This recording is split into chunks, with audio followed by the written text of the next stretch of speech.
उदरवर्णनो हे जाणे जे यज्ञकर्म। नमस्कार. आज आपण शेपूच्या भाजीचे थालीपीठ पाहणार आहोत आणि ते सुद्धा कुठलीही थालीपीठाची भाजणी न वापरता फक्त तांदळाचं पीठ वापरून अगदी मऊ लुसलुशीत चवीला एकदम टेस्टी असे थालीपीठ करायला एकदम सोपे आणि अगदी पटकन तयार होतात. चला तर बघूया. याच्यासाठी मी 2 वाट्या तांदळाचं पीठ घेतले. तुमच्याकडे इतर कुठलंही पीठ असेल तर ते वापरलं तरीसुद्धा चालेल. याच्यामध्ये 1 कांदा बारीक चिरून घातला आहे. थालीपीठासाठी वाटण करते. याच्यामध्ये 3 हिरव्या मिरच्या घेतल्यात, 5-6 लसूण पाकळ्या आणि 1 चमचा जिरं. मिरची तुम्हाला किती तिखट हवं आहे त्याप्रमाणे कमी जास्त केली तरीसुद्धा चालेल. आता हे वाटण सगळं मी या कांद्यावर घालून घेते. शेपू स्वच्छ धुवून बारीक चिरून घेतला आहे. हा सगळा शेपू मी या थालीपीठाच्या पिठामध्ये घालते. आता आपण याच्यामध्ये सगळे मसाले घालून घेऊया. याच्यामध्ये 1.5 चमचा गावरान तीळ घातलेत. थंडी आहे तर तीळ थोडे जास्तच वापरले तरीसुद्धा चालेल. चवीपुरता मीठ घातले. 1 मोठा चमचा धने पावडर घातली आहे. जिरं आपण वाटणात घातलं आहे त्यामुळे जिरे पावडर नाही घातली तरीसुद्धा चालेल. आता आपण हे सगळं मिक्स करून घेऊया. सुरुवातीला याच्यामध्ये पाणी नाही घालायचं. आधी आपण शेपूच्या भाजीमध्ये जेवढं भिजवून होईल तेवढं भिजवून घ्यायचं आणि मग नंतर याला थोडंसं पाणी घालून छान घट्टसर असं पीठ मळून घ्यायचं आहे. हे पहा, याप्रमाणे मी हे पीठ मळून घेतलं आहे. तवा घेतला आहे. तव्याला आधी थोडंसं हाताने तेल लावून घेतलं आहे. याला तेल खूप वापरायची गरज नाही आहे.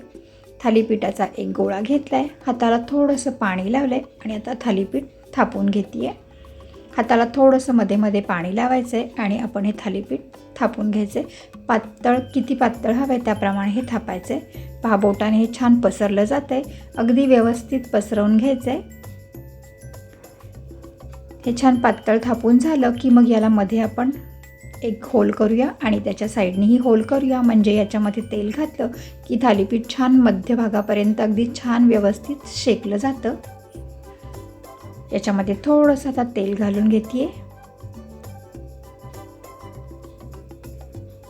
या थालीपीठाला खूप तेलही वापरलं नाही तरीसुद्धा चालेल. मीही अगदी थोडंसं वापरले. आता याला झाकण ठेवून 1-2-3 मिनटं छान वाफ घेतली आहे. पहा, हे छान असं मऊ लुसलुशीत तयार होतं. आता याला दुसऱ्या बाजूनेही छान शेकून घ्यायचं आहे. छान खमंग असं दोन्ही बाजूने शेकून घेतलं आहे. याच पद्धतीने मी सगळी थालीपीठं करून घेते आहे. पहा, मस्त तयार होत आहेत. पांढऱ्या तांदळाच्या पिठामध्ये हे हिरव्या रंगाची शेपूची भाजी आणि हे तीळवर इतके छान दिसतात आणि तीळ घातल्यामुळे अगदी खमंग असं हे चवीला लागतं. गरम गरम लोणच्याबरोबर, चटणीबरोबर, कशाबरोबरही छान लागतं.